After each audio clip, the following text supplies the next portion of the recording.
Hey yo, it's time to roar, get loud, let's ignite. Jeremy B in the house, we keeping it tight. Every weekday at 11, we ready to ride. Lions Talk Live, come and join the pride.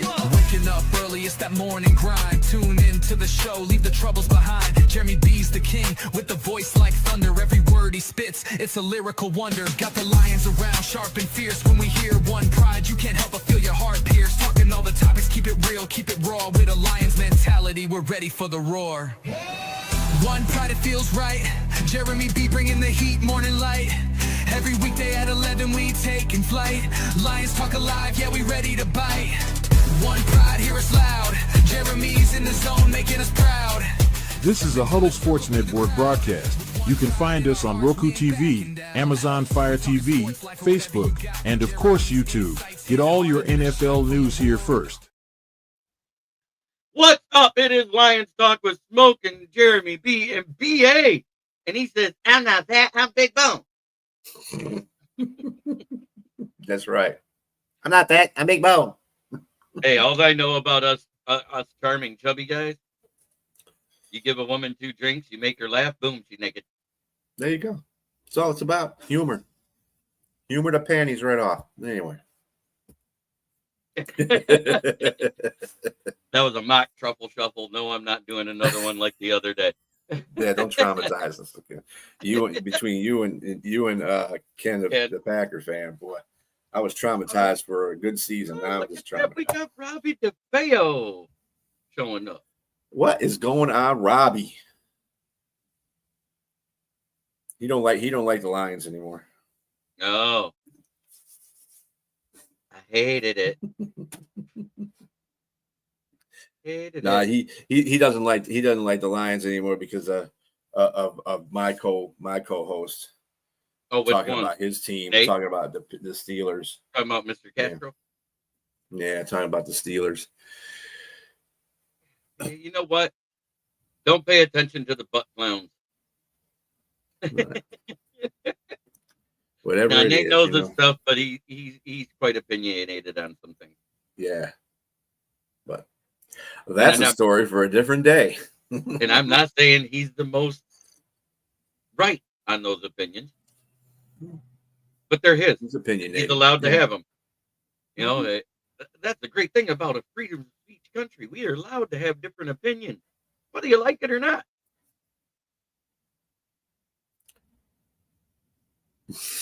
I don't hate the Lions. I know you don't when I'm out here. That's all. So that's what it is, Robbie.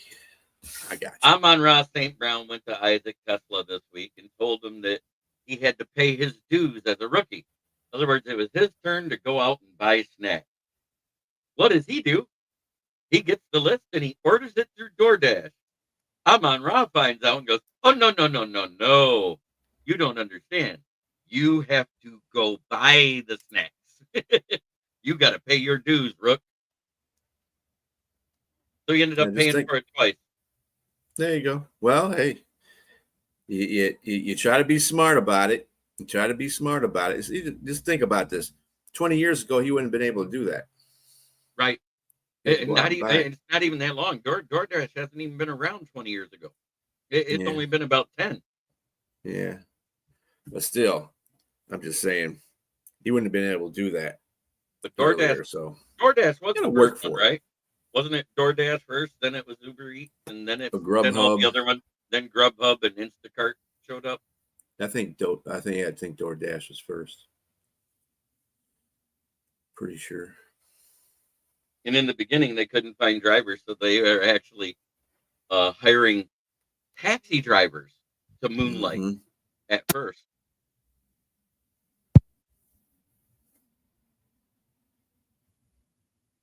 They scored 27 points twice. Their defense gave up 5 more points. There was points where it looked good, points where it looked bad, but they looked like a good team. I'm not going to say they're a bad team. They're 2-0. And no matter what happens between Chicago and Detroit, guess what? Whoever wins or loses is still behind them.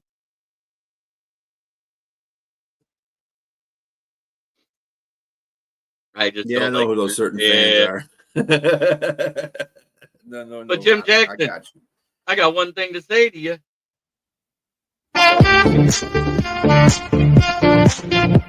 There she goes.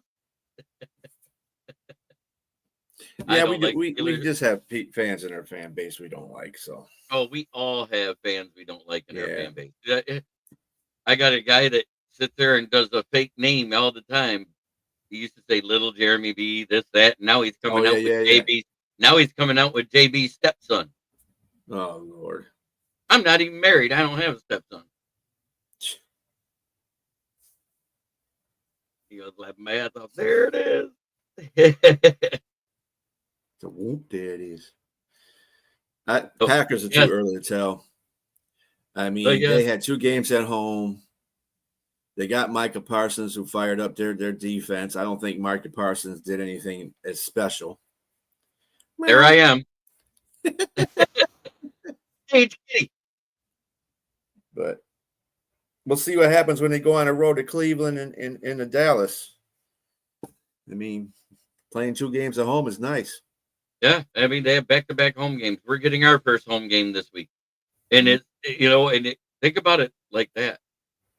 Chicago lost at home to a rival. Mm-hmm. We lost at our second home. It's no longer ours anymore. They took ownership back. I love it.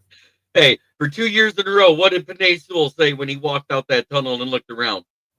We at home. Right. There were so many Lions jerseys out there. This is a Lions game. This is a home game. Look at this crowd. I remember that. And I didn't see as many at this first game. That's one thing I'm going to say right now. I did not see as many Lions fans out there like we had the last 2 years. Mm-hmm. And I was like, so they're not going to be able to sway the crowd their way. Yeah, that was the first thing that popped in my head. Yeah, they don't have the hype that they had last year. Last year, everybody thought they were going to the Super Bowl, so all the fans, and a lot of that's bandwagon fans too. So you got to look at it that way. I saw Lions fans in there. They were peppered in through the crowd. They just weren't at the edge like they were in the last couple of years. But there was Lion fans there. Unfortunately, we lost. And we got Paul Jones entering the chat. Who? Music. Paul Jones. Paul Jones.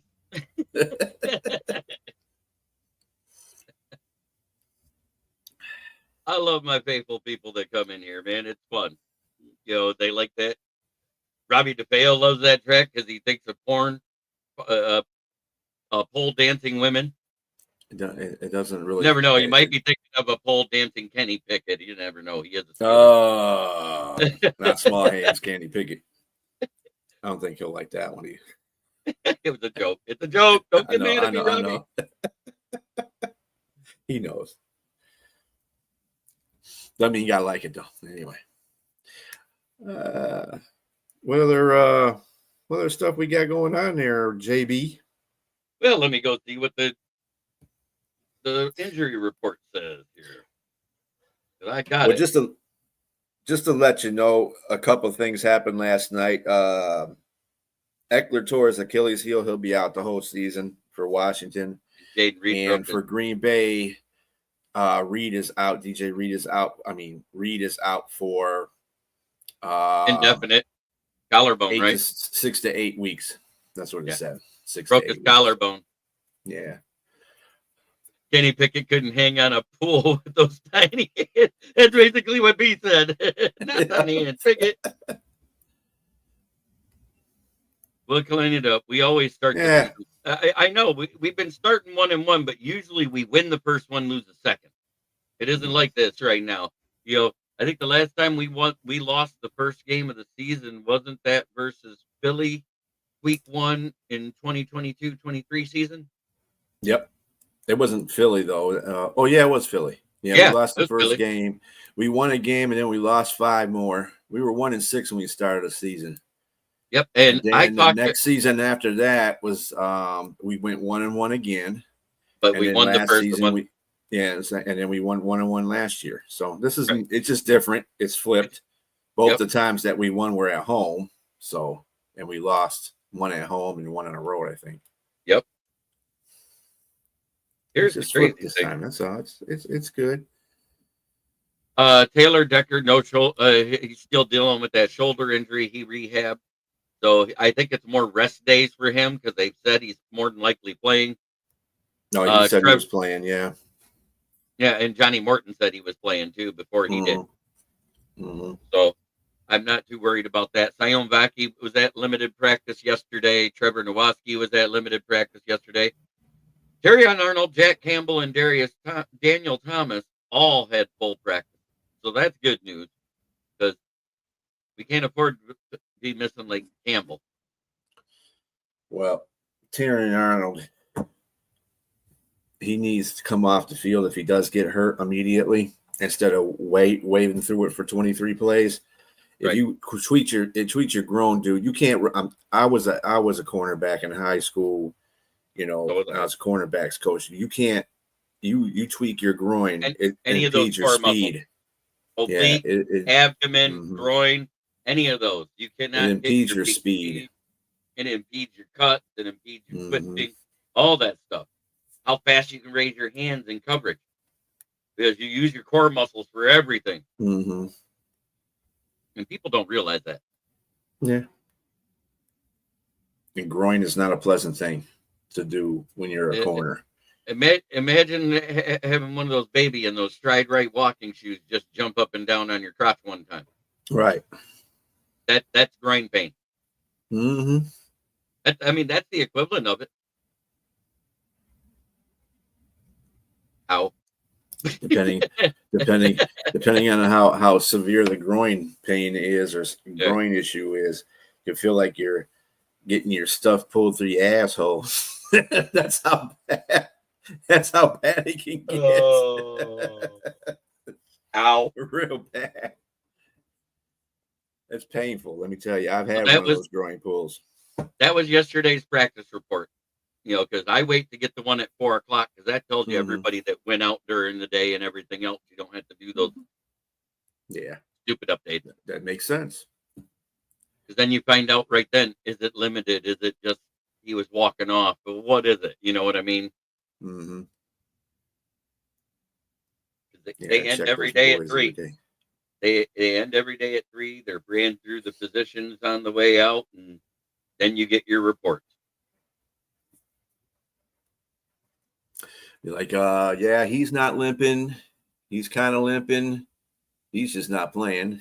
It's got a checklist everybody goes by. He's more winded than an asthmatic without his inhaler. He went by on a stretcher. That one was carted off by the ambulance. Right. That one went straight into the paddy wagon. We haven't heard that since 2017. And there goes Aman. He just ran by because, Aman always doesn't never have any serious ailments. The only thing he ever gets every year is flu. He gets that every year. And I don't know why. And it's always at the same time. It's somewhere between weeks 8 and 10. He'll get it. And the one week he played through it with blisters on his feet and everything and had a great game.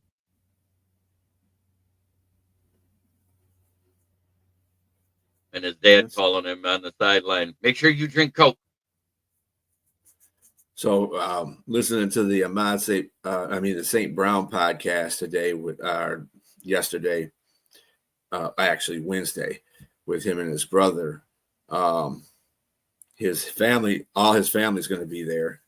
In fact, EQ is going to be there. His mom, his dad. So yeah, but EQ's in the stands right now, right? Yeah. Yeah. Steven Bauer, good to see you, brother. What's up, Steven? How you doing, bro? But he said it'll be nice. People talking stuff. His brother asked him about what BJ is going to do if he loses the game. Will he go over there and shake Dan Campbell's hand? I said he's going to be respectful. He just ain't going to talk to nobody when he goes off the field. That's all. In other words, he's going to be like a gym shorts. Yeah, basically that kind of guy. Because when he won, he was all happy-go-lucky and everything else. When he lost, that's when the hand slap from Jim Harbaugh happened. Mm-hmm. So that was kind of disrespectful. So you think the score is gonna be over under 6.5? You think the Lions are gonna get the 6.5, or I don't know. All of our divisional games last year were close. Every single one of them, except for the last one versus Minnesota. Well, I mean, we beat the crap out of Green Bay too. I mean, the score was not indicative of what happened there, right? Because they got a garbage time touchdown. I know. Yeah, and then just like we did. So that's why I was talking about the flip thing. But let's see. They played Green Bay. It was a close game at home. Chicago was a close game at home. Minnesota was the game we blew them out. And then it was a close game at Minnesota. At Chicago, we blew them out. So we had a few games where it was well, every one of the division opponents had a close game, and then we blew them out. So blew them out like that horse back next to the Navy base on payday.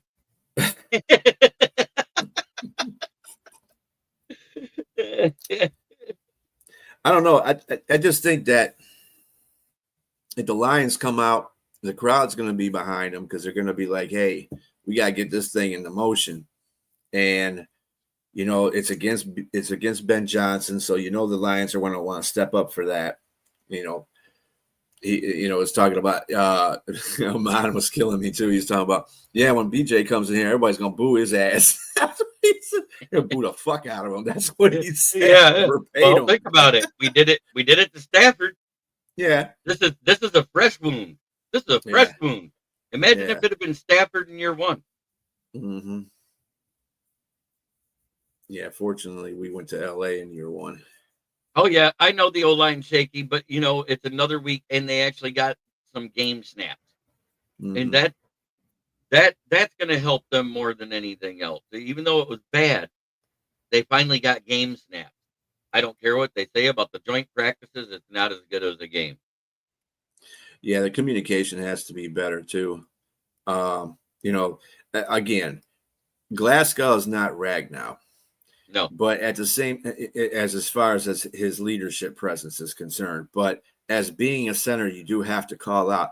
And having a rookie and a half basically next to you is something that they have to learn. Right. A lot of communications were bad because the rookie wasn't found exactly what he was supposed to do. And Simo's only, played 2 games with the Lions, actual game. So he's still kind of raw. So listening to commands from your center, you might not always grasp that because you're newer to the system. Right. So maybe more communication would be better for him in practice. Maybe. Get it done. Maybe he'll actually say it without a mouth guard in his mouth or any other thing that could be in his mouth. Be that too. I just think that it's, the rookies are the ones that have that responsibility to understand the calls on the line. Whether it's coming clear across to them from Glasgow or not. Like, again, everybody's giving Glasgow shit. I said the only thing you should be giving him shit for is his run defense. His run defense sucks. Clearing out the center for Gary to run through untouched. I'm sorry. That's what I'm saying. That's the run. That happened on the sack too. That happened on the sack too, though. No, well, he the one that was a sack, that wasn't his fault. Because it wasn't charged to him. And it was Simo's fault, that one. See, it's just communication. That's all they got. They just clean it up, just like Dan Campbell said. They just got to clean it up. That's all. Once they get into the rhythm, it's going to take a minute for them to adjust. And that was the last third down stop of that game for us, right? Was there at that goal line because we had to punt it out? Yeah. Yeah. The next drive is one or two plays. One or two plays that pissed me off about Goff. And the first play is when he was on the goal line. Why would you go backward and go around instead of going forward? Dude, you're on the goal line. Just plow forward. If you get a half yard, that's better than trying to almost getting sacked for a safety, So just plow forward. He's those are things that he's not that makes you feel Goff is not Goff has Well, problems with pressure. Paul Jones, I'm going to push back on that because we used him off and on at all different times over the last year and a half before this in coverage, and he did well. He either batted a ball away or he had a pick. But I'll push back on that a little bit because he does have 3 picks before of it, one of them being a pick 6, if I remember right. No, he just has 3 picks. He hasn't got a pick 6 yet. He almost had one in Carolina, but he got tackled. Somebody and he almost had one at Chicago, too, if I remember right, when Justin Fields hit him wide open. He got caught from behind. I think it was Dave Moore's first. Yeah, but he's had 3 interceptions. I mean, he plays the lanes very well. But every team does that. They dropped Micah in coverage last night. Micah was in coverage at least three or 4 times in coverage. Oh, I know. Same with Myles Garrett. Same with Trey Hendrickson. Trey Hendrickson. Same with TJ Watt. They all play coverage every now and then because guess what? The play doesn't always go to you. The thing I like about Green Bay's defense, well, the defensive line, is that now that they got Micah on there, Micah can go to any spot on the defensive line and blitz or rush from anywhere because they got Van Nuys on the other one and Rashad Gary on the other side, and they can always switch them guys too. Usually they don't switch too much of Rashad because he only can play one position pretty well. And that's the end.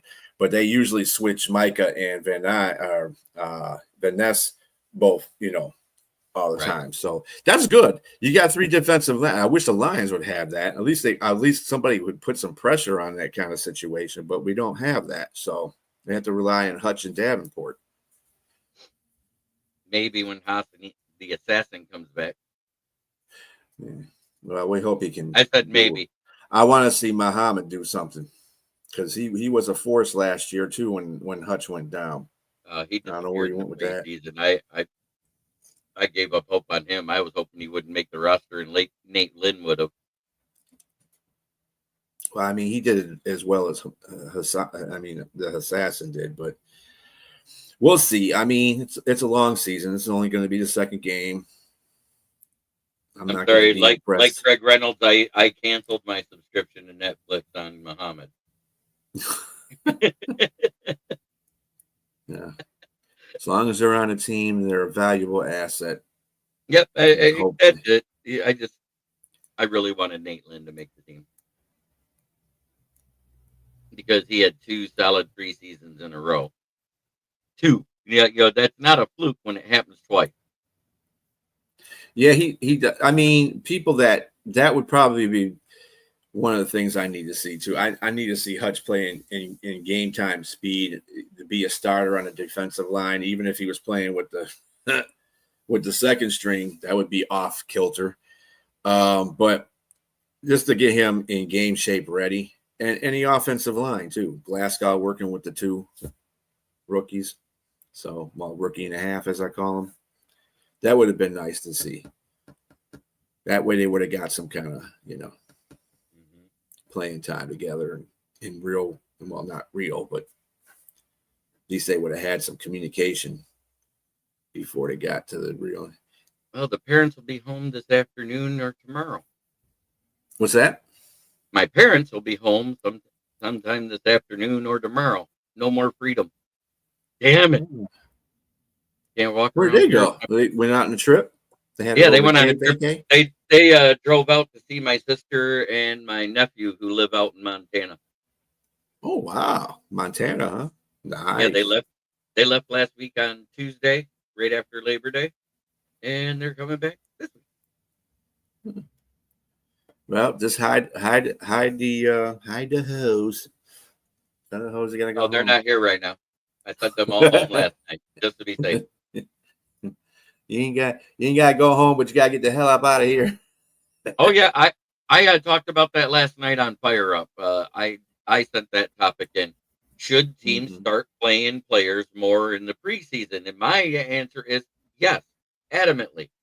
They need to get at least a quarter worth of play to get the game speed. And whether it's in one, I'd prefer it in one game. Let them play one whole quarter or a half and be done. Now, see, I wasn't too bad about them not doing it last year. But when you make changes like that to the offensive line, you got a player that was hurt the whole season and to come back and play. I would have played him a little bit just to get some kind of solidarity amongst those people. So when they came into the first game. I am a certified girlfriend teacher on how not to be annoying. You can give her my address. No. Yeah, but Robbie, you keep complaining about your girlfriend, but I tell you one thing, you ain't left her yet, and you've been with her for what, since I've known you. What's that been? 3 years? Yeah, 3-4 years. Yeah. Yeah, because you started podcast at the same time I did, but we didn't meet till in the middle somewhere. Well, actually, I started in 2016, but I did the podcast with them in 2021. Mm-hmm. Yeah, it was like 2021. So it's 21, about 4 years. Yeah, I've known him for a while. Good old Rob. 2021 was when I started with the Detroit Lions on the prowl, and then switched to We Are Lions Nation. And at the end of that year, after they grew from 29 to 209 in one season, I said, I got to do this on my own, boys. Because they had been doing it 3 years and only had 29. Hey, Jeremy, Packers look good last night. Parsons lined up all over the place. He has a weakness. It seems to be on run defense, and which is something I've said all along. Yeah, that rookie that ran for he's stupid. Damn.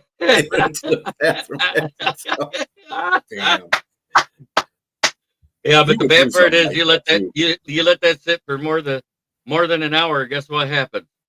It removes skin when you remove it. Yeah. Think about that. He don't care. Good afternoon. It's a great day to be a Lion One Pride. Yes, sir. Oh God, he made it. There you go. He's gonna make me say it. Yeah, it's coming. He's gonna make me say it. I got to now. Yeah, let me find the right. Oh no, let's do it this way. Yeah, speaking of Parsons, though, and stopping a run, their rookie running back. Mm-hmm. I don't know it. Yes, I do. Fuck the Packers. I like that, and you did that with a little accent. Yeah, the rookie running back for Washington, the one that likes to be called Bill. Anyway, he ran right at Micah, and Micah whiffed on him. So yeah, he's not the greatest running stopper. I agree, Gerdette, 100%. I believe your name was Kevin, if I remember right, and you're over there in Germany or was in Germany.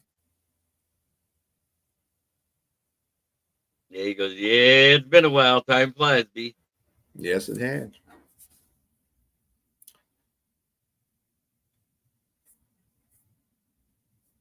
I do like the Lions this Sunday. We're at home. I think that's going to make a huge difference. The electricity of the crowd.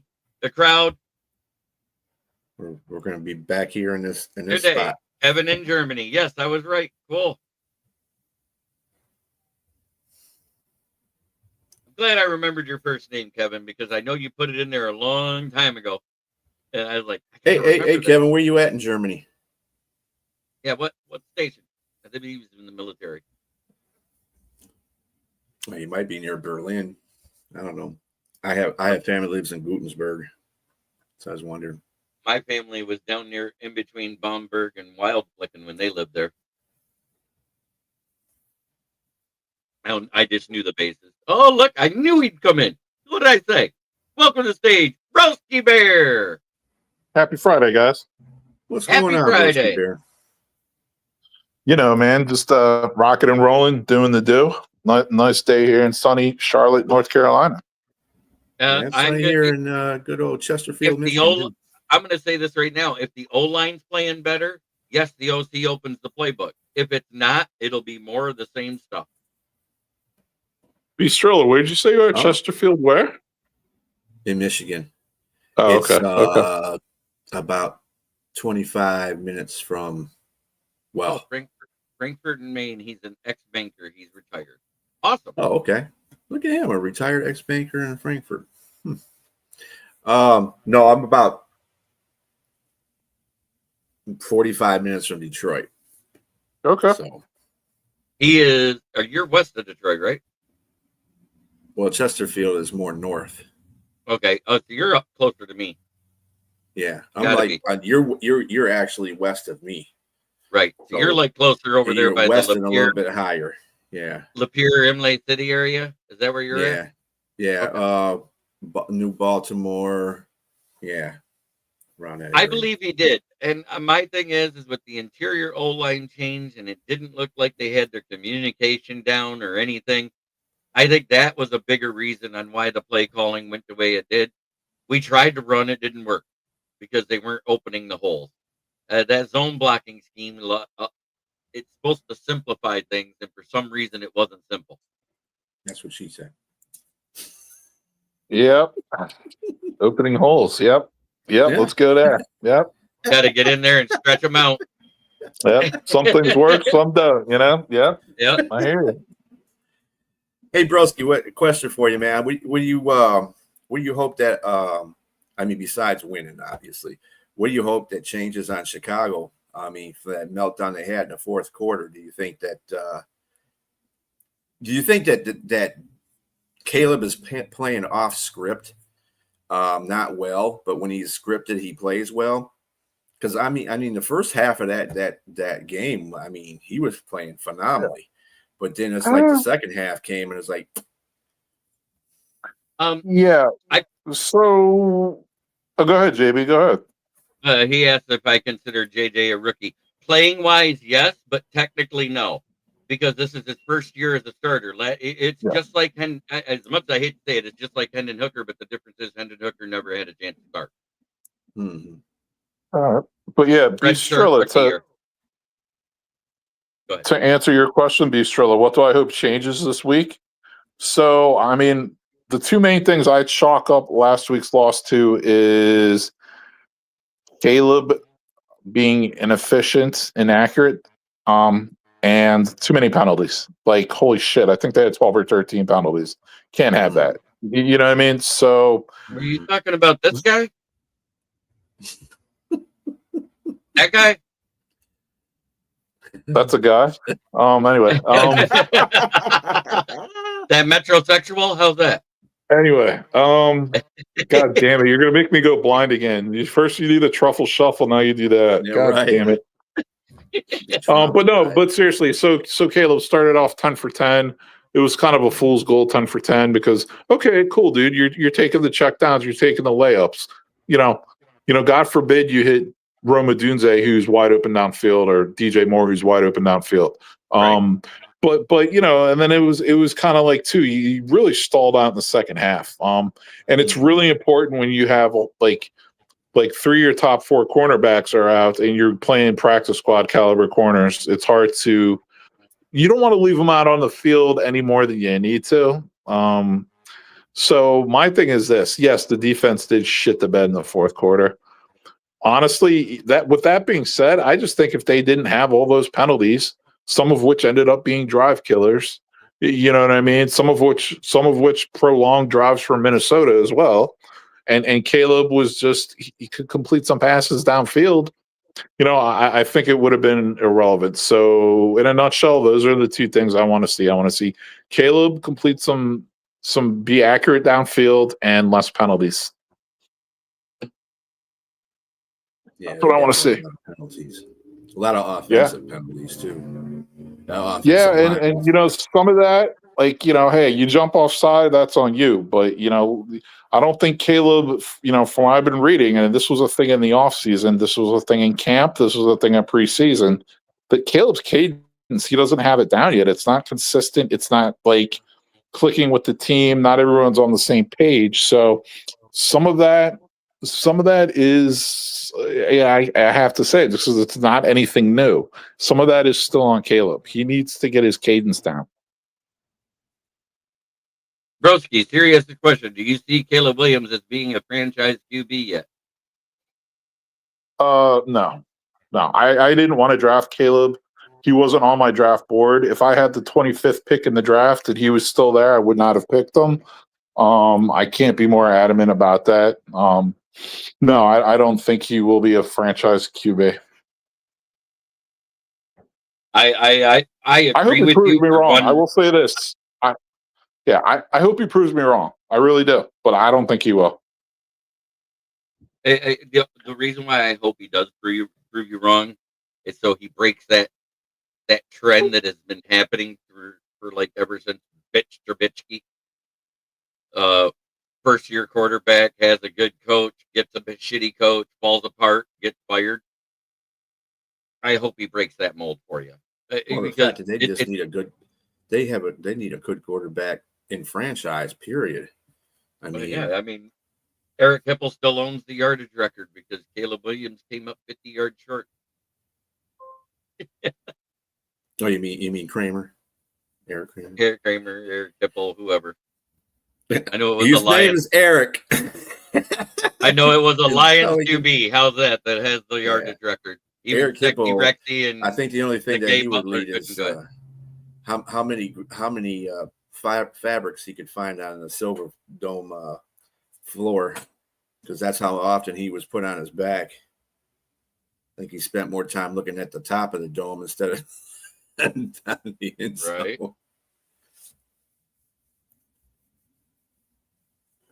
But yeah, man, we'll see how it goes this week. I mean, do I think the Bears can win? Yes. Am I jumping up and down like, yeah, they're definitely going to win? They're going to. No, I'm not a moron.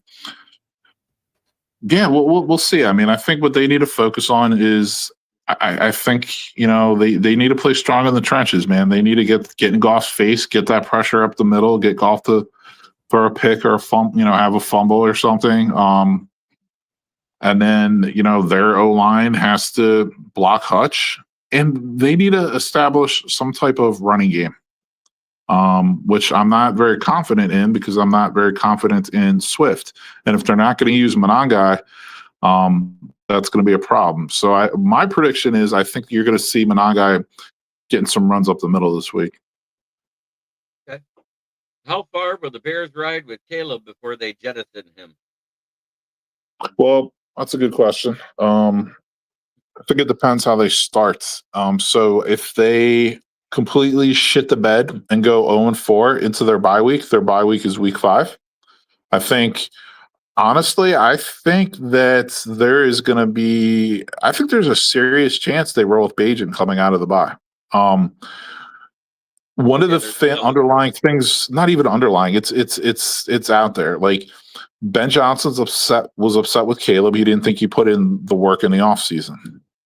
Ben Johnson's gone out of his way several times to say how much Tyson Bagent put in the work in the offseason, how he reminds him of him if he were to play quarterback. Like when the coach says something like that, it's like, dude, Bagent's under contract for a couple more years. He signed a little extension. So, I think you guys did it on purpose. There was a couple other reports out of Chicago that even last year when Caleb did start struggling after that Washington game, that they wanted Bagent to start instead of Caleb then. Yeah, and to me, there's like, he's very, he's kind of like a more mobile. He's not mobile like Caleb, but he's kind of like a more mobile, more athletic Jared Goff. Like honestly, like he hasn't done shit yet. I'm not saying he is or will be, but I'm just saying, if you got to compare him to somebody who he's like a heady quarterback like that, he's a guy who's capable of running an intricate offense like that. So can I handle this for you because I know it. Caleb's minor and his degree is. Oh yeah, JB, that's all you. I know you're on top of that. Yeah. Yeah. His minor was cosmetology. He's sponsored by Revlon and Maybelline, so he gets a different color every week. Don't miss the Silver Dome at all. Overcrowded, too few restrooms, but watching Barry live was the best part. Monangai sounds like a word for a disease. Robbie. Only you, Robbie. Yeah, well, I was going to say, I think he's from New Jersey, so go figure. Yeah. It sounds a little Samoan to me, but Monaga guy. It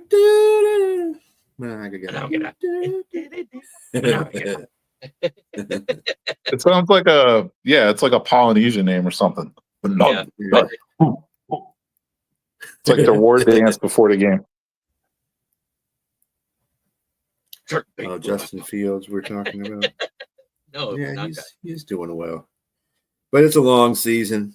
It's kind of like this whole Green Bay thing getting out of control. I almost couldn't stomach watching that game because they were so on top of Green Bay's DICK. Oh, God. I was like, man, come on. Really? Oh, they're going to the Super Bowl. Really? After one game? Isn't that the name they call the Gremlins? Yeah. Yeah, and here's the thing too. So one thing that like Packers fans were like so excited about after the game, and I addressed this on the last show.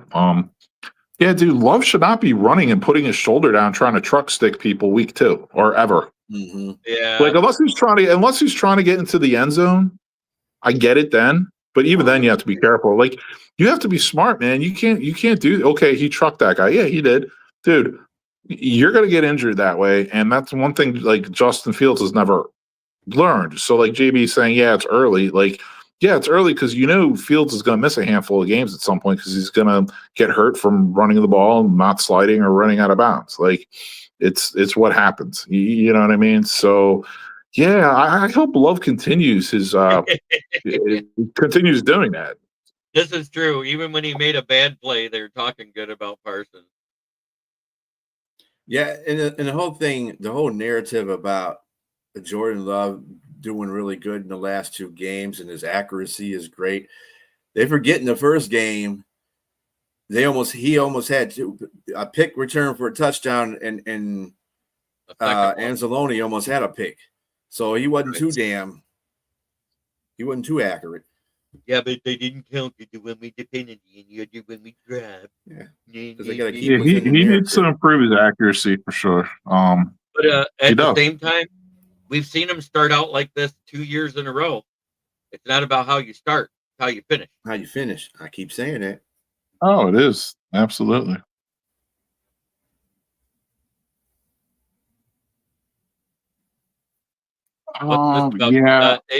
They had to script him, and if I remember right, Ben Johnson said that was due to him not really knowing the playbook. Isn't that what it came down to, broski?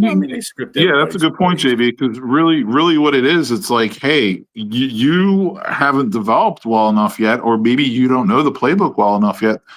If your first read isn't open right away, just check it down. That's kind of what he's doing. First read's not there, check it down.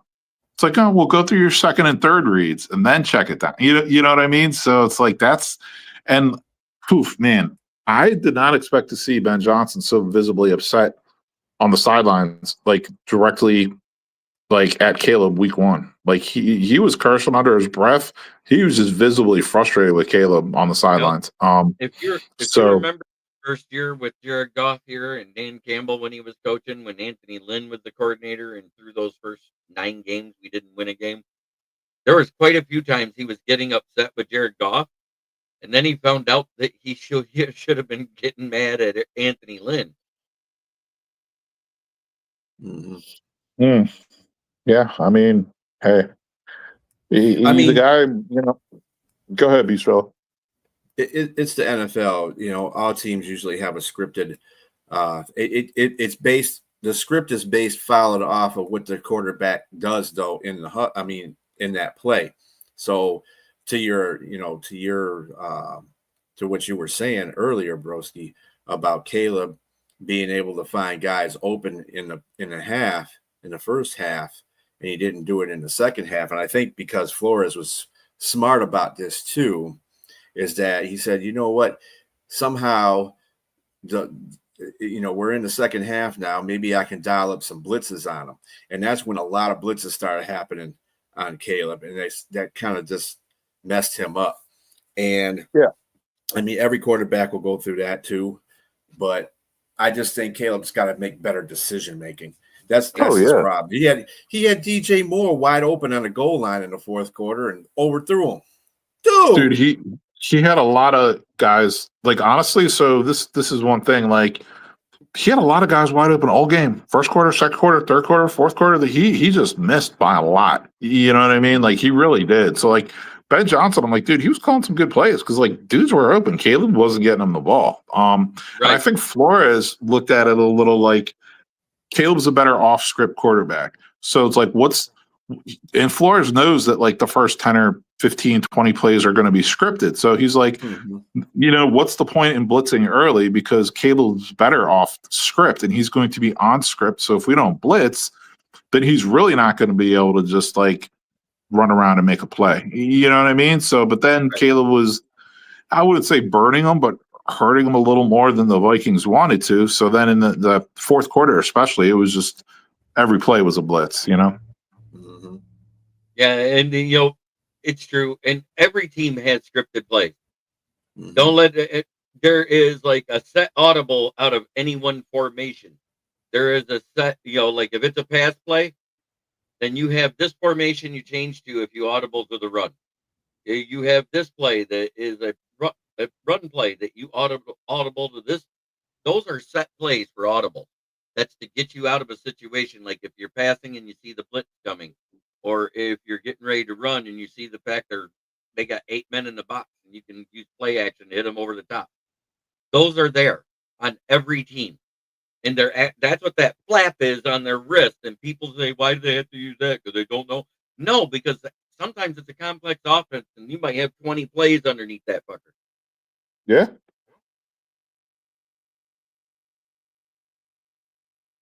I think the Vikings could be because their defense is very legit. That front seven makes up for the little bit that they're weak at in the secondary. Would you agree with that, Broski? Yeah, I mean, they have a nice all-around roster. And you said it very well. Like they have a very legit front seven. Back end of their defense, very questionable.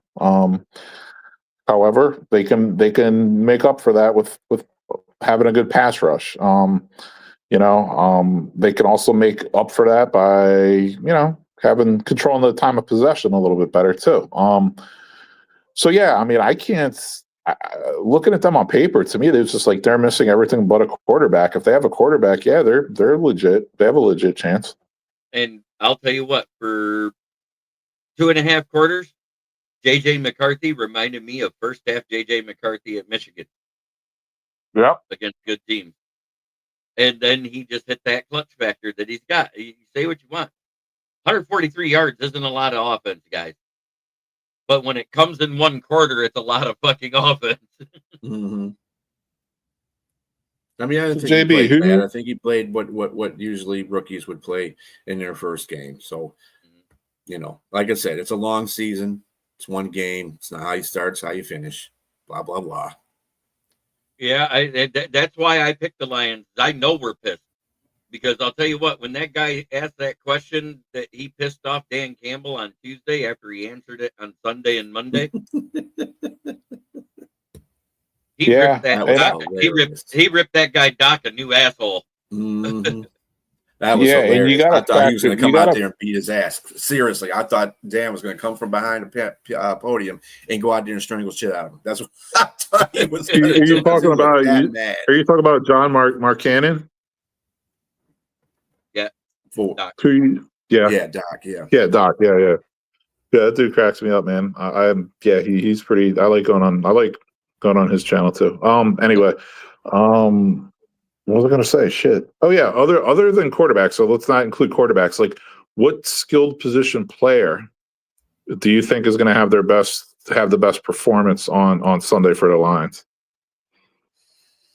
I think it's going to be either Sam Laporta or Amon-Ra St. Brown because I don't know what we're going to get out of the run game yet.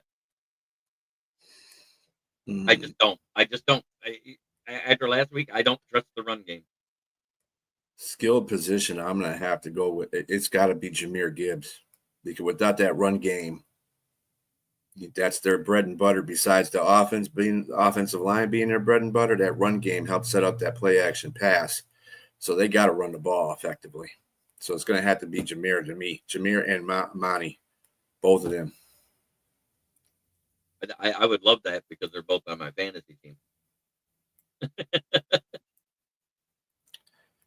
But yeah, I think the defense needs to step up. I think the offensive line needs to play better. Basically, that's it in essence. I think the defensive line definitely needs to give it a quarterback. What was the question again that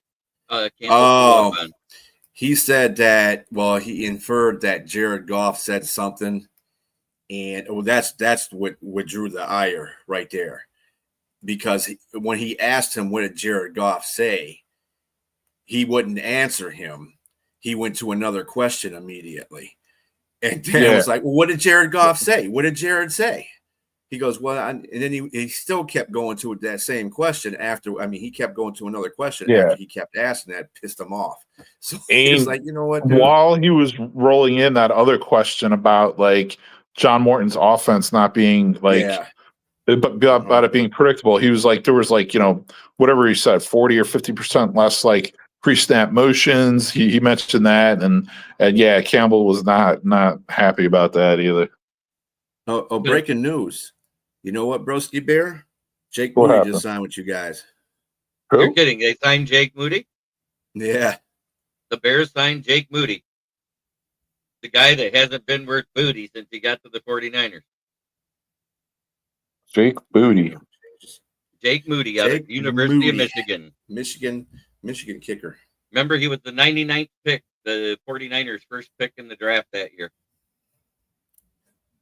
Good, they signed a kicker. So we got 99 problems and the kicker ain't one. Can he hit a 50-yard field goal? He can hit a 50-yarder. It's everything under that you got to worry about. Yeah, extra points, 20-yard field goals. Oh yeah, he hit a 57, 53. Yeah, it's long. Okay. He kicks real good long. Yeah. Yeah, I mean, this is something that like didn't he get one away from the NCAA record at Michigan his last year? Didn't he hit a 60-yarder? They thought it was 61 during the broadcast, and it came out it was a 60-yarder, so he was 1 yard short of tying the record. Okay, so that's why you guys know him. He's a Michigan head. Yeah, he's a Michigan guy. But I laughed at the 49ers with that when they didn't have a pick until 99, and there was some good players mixed in there still, and they picked Jake Moody, a kicker, when they had other needs on the roster. He was a really good kicker for Michigan, though. It shows you how the transition from going from college to pros is a whole lot different, even for kickers. Dude, Jake Moody, and I'll tell you what, it's yeah, but he was signed by the Bears just a few minutes ago. Yeah. Go ahead, Broski. Yeah, it's one of those things. Like, we've been saying it for years now. There's maybe certain Bears podcasters or whatever who, they typical Bears fans, they like to be delusional and think that Cairo Santos is so good. And it's like, well, guys, it's called the modern NFL. You kickers are hitting 50-yard field goals like they used to be 40-yard field goals like 20 years ago. Like, you need to evolve with the times. And it's a struggle for Santos to hit a 48-yard field goal anymore. Like, you need a guy with a leg. I'm sorry. Maybe accuracy. This guy needs to improve on. I get it. I don't give a shit. Like, especially for the way the Bears play. Like, they needed some guy who can get them some long ass field goals from time to time. So, yeah, hopefully he works out. Amen. You know who I thought was what was hilarious though? So San Francisco lets go of Moody. Then they signed Eddie Double Doink Pinero.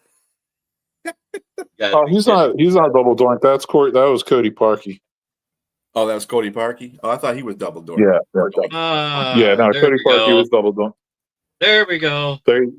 John, thank you for getting it right. Shout out John Dorn. Yeah. I was surprised the Bear defense was owned late in the third quarter through the end of the game. Yeah, we saw that too. And I think if I was a Bear fan, and I'm going to say it this way, I would want to see a full game out of both sides of the ball as a Bear fan, if I was a Bear fan. For sure. I really like, I do like Noah Sewell, Penei Sewell's brother, that they were running out there at linebacker. He's probably going to be the starting middle linebacker next year. They'll probably give him a contract, honestly. He'll take Edmonds' spot because, instead of paying Edmonds like freaking $18 million or $20 million next year, they're going to cut him. There's an out in his contract. He'll be gone. they'll probably make Sewell the middle linebacker, but he's a middle linebacker. He's not running with running backs. He's not going to be covering people. Like, that's not what he is. Essentially, the Bears had two middle linebackers who really can't cover out there. They need TJ Edwards back, is what I'm getting at. So hopefully TJ Edwards, plays, because him and Byard were like the only two. Dude, he like it was like a hamstring or groin or something, like literally like 2 weeks before the season, or like not even, maybe like a week before the season. It's like, oh, just all of a sudden TJ Edwards is in danger of missing week 1, and then he missed week 1. It was just like, oh, great. And he hasn't even been listed as questionable this week. I think that's all doubtful, which means he's probably out. No, he's limited. Yeah, he was listed as limited. But Kyler Gordon's he's doubtful. Kyler Gordon's doubtful. Jalen Johnson's going to play. Good. TJ Edwards. Yeah, TJ Edwards, maybe he's on the fence. Like I said, he was. Limited. Yeah. Steve is real. Yeah. Says, let me talk to you. Who should be considered the best NFL kicker of all time? I would say Justin Tucker, but he's a piece of shit. So I'm going to go back some old school, a guy that played punter, kicker, and quarterback. I'm going to go George Blanda. And John Stenerud was a good one for the Chiefs back in the day. Yes. I mean, personal issues aside, Justin Tucker is one of the best kickers out there. He's got a good field goal percentage. Yep. Good field goal percentage. The dude has made clutch game winning. As Lions fans, we know this. He done it to us twice. Don't remind me. He had a 66-yard field goal. Damn him. Bounced in. Mm-hmm. Lucky still bastard. Went through. Watching that game and hearing the whole stadium sound like the air got sucked out of it when that bounced in. Because it was like, it hit the crossbar. Yeah, oh, shit. That's basically where that went. Yeah, I mean, yeah. Obviously, like Vinatieri's made a lot of clutch kicks. Yep. You know who else is a really good kicker and he still plays is Jake Elliott on the Eagles. He's been good for a long time. Yep. But I'm going to bring one up that is still the NFL scoring leader, Jason Hanson. Yeah. Was good. Blanda was good. Yeah. Even though he played on shitty teams, where the best part of it was Barry Sanders and only made the playoffs, 3 times with them, and then stayed another 10, 12 years after. Yeah, and I don't know why I just have this. Well, Sebastian Janikowski. Yeah, his fat ass. And this isn't because I like them. It's because I grew up there. I lived there for a long time. David Akers was really good too before Jake Elliott. He really was. Like they had 2 back-to-back really good kickers. Like they've had 2 kickers in 25 years, literally. Like that's kind of crazy. Jay Feely. He was decent. Yeah, we were like that too, though. The Lions were like that pretty much too with the kickers because we had Eddie Murray. We had Eddie Murray until like 91, and then Jason Hanson until then we went to Prater. No, we had that 3 bad years in between where we saw names like Kickalicious and all that bullshit. Oh yeah. Then I thought Prater. He was hitting home runs for the Orioles, Eddie Murray. No, we had a kicker named Eddie Murray. That was a different Eddie Murray. About the same time though. Pretty good because I think that was the big confusion about it. That was a big confusion then. People was talking. Yeah, did you see Eddie Murray kick that field goal? I said, dude, he plays baseball. No, the kicker for the line, jackass. That year that when we had Billy Sims and all that, and we made the playoffs, and they said that going into that for the NFC game, if the San Francisco 49ers got past Detroit, Chicago was going to the Super Bowl in that 84-85 playoff era. And Eddie Murray shanked it wide left. Yeah, that was the only one he missed because he was kicking everything in that game, and he missed that one. of I remember, all I of them. remember, I remember Monty Clark on the sidelines doing this, praying. And he kicked it. I was like, no, this fool ain't on the sideline praying. What do you guys think about Jason Elam and Morton Anderson? I think Oh, I they like were Morton good. Anderson. I like Morton and Gary Anderson better overall than Jason Elam. But at the same time, Jason Elam was the first one to kick the 68-yarder or 64-yarder, excuse me, the one that Yep, Prager exactly. got. I had to think about that for a while. I'm like, oh yeah, Elam. He was That was Yeah. Cam Little. Unfortunately, it wasn't in the regular season. Yeah. It happened in preseason. But yes, Cam Little of the Jaguars hit a 70-yarder to win a preseason game. Yeah, don't mention this to Viking fans. Yeah, don't mention In fact, that was the game that it was Atlanta versus Minnesota, and both the Andersons were kickers, Gary and Morton. And Morton was the one that missed the field goal to lose the game. Was it Barb for the Minnesota. quarterback in that game? Was that the year they had Barb? That was the year everybody thought that Minnesota and Denver were going to the Super Bowl. You know, And ended that up would be a being the good Dirty ass Super Birds Bowl. getting their ass whooped. You're getting their ass killed by Elway. Yeah, because that was the first year they went out of the two, right? No, That the year first year they versus- went, it was against Green Bay. Okay, now that one was more I love that. Peyton Manning. I love that Super Bowl.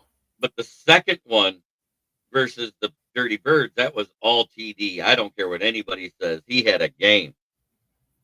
No, the first one was TD.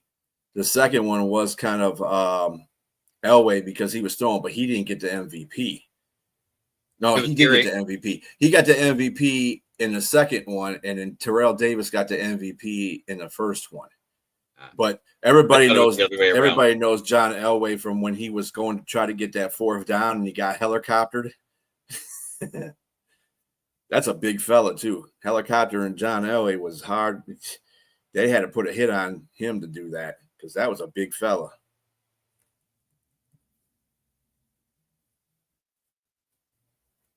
Take a look at my girlfriend. She's the only one I got.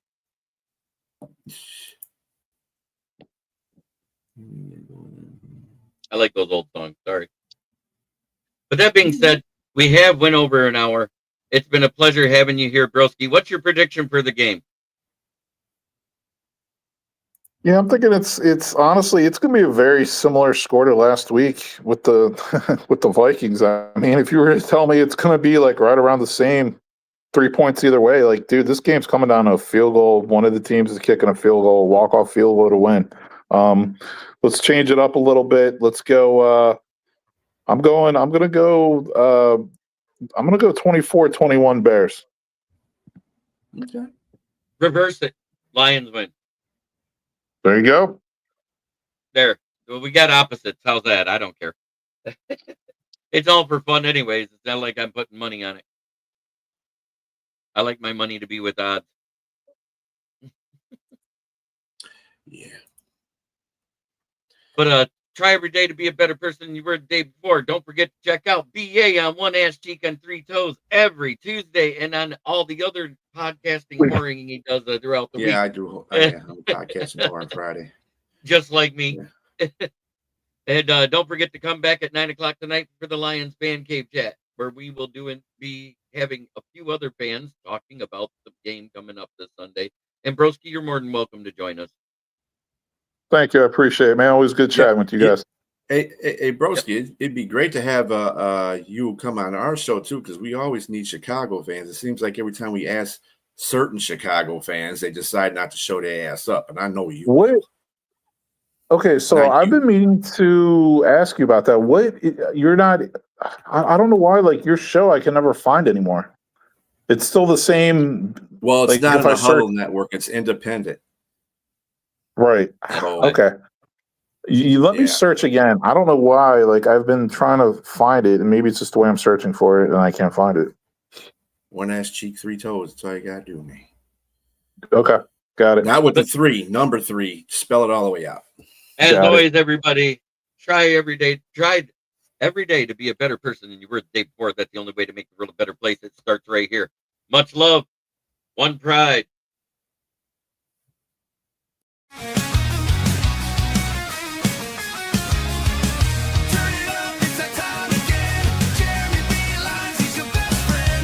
Every weekday, Evan, you know the vibe. He's shouting one ride with that rockin' drive. Rolling up the scene, light up that fire. Jeremy's in the booth, taking us higher. With a grin and a laugh, he's got the crowd in a blaze. Smoking out the haters in a rock star haze. The stories that inspire and riffs that will ignite. When one ride echoes, everything feels right. Jeremy B. lives every day at 11. Yelling one B ride like we're in rock heaven. This is a Huddle Sports Network broadcast. You can find us on Roku TV, Amazon Fire TV, Facebook, and of course YouTube. Get all your NFL news here first.